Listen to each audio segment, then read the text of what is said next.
Badakizute Erramu igandearekin ja aste santua hasten dugula. Domingo de Ramos es la entrada a la Semana Santa.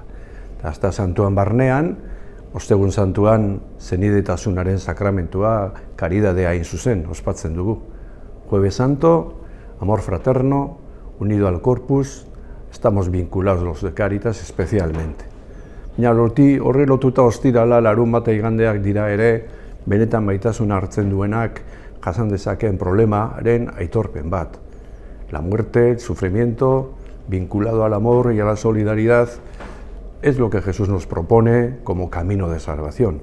Viernes Santo, el duelo, Sábado Santo, el silencio, hainbeste jende daude sufritzen, hainbeste jende daude ezin egonean, recogemos todo esto, pero todo para llevarlo a la resurrección, que es la fiesta fundamental. Kristoren biztuera gogoratzen diguna da, gure sufrimena, gure ezina, gure heriotzak ez daukala azken hitza.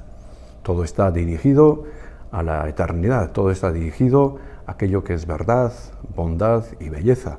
Y a eso nos invita el Señor si seguimos el camino del Evangelio.